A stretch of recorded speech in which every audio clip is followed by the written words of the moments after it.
নমস্কার বন্ধুরা, আমি অর্পিতা। আহ, আজকে মঙ্গলবার ছিল, আর মঙ্গলবার দিন আমি ভেজ খাই। আমি এবং আমার হাজবেন্ড দুজনেই। তো ভাবলাম কি কি বানানো যেতে পারে। ফ্রিজে দেখলাম পনির আছে এবং ক্যাপসিকাম ছিল। তাই ভাবলাম দুটোর কম্বিনেশনে যদি সহজে কিছু বানানো যায় তাহলে খারাপ হয় না। এটি আমি ডিনারের জন্য বানাচ্ছিলাম। তো যে পনিরটি তোমরা দেখতে পাচ্ছ, এরকম পনির এখানে উইলিজ বলে একটি শপ আছে, ওখান থেকেই আমি কিনেছিলাম। কোয়ালিটি যথেষ্টই ভালো ছিল।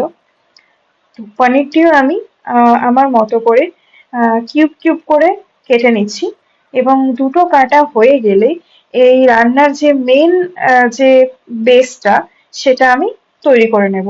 তো তোমরা দেখতে থাকো কি কি লাগবে মেন পেস্ট যেটা তৈরি করতে, আম, সেটা আমি এখানেই দেখাবো।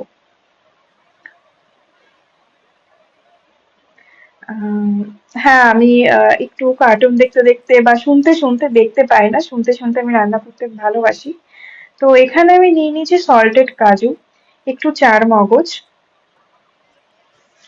তারপর আমি কিছু আমন্ডস এখানে নিয়েছি।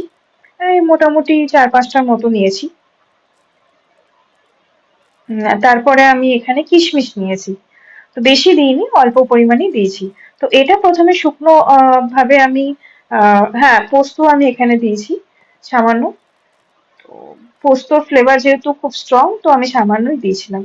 তো তারপর আমার আর কোনো কারণে হয়তো ভিডিওটা রেকর্ড করা হয়নি, কিন্তু তোমরা কি করবে, পেস্টটা কিছুক্ষণ তেলে নেড়ে পনির আর ক্যাপসিকাম গুলো দিয়ে বেশিক্ষণ না, 10 মিনিট ফুটিয়ে রেসিপিটা রেডি হয়ে যাবে।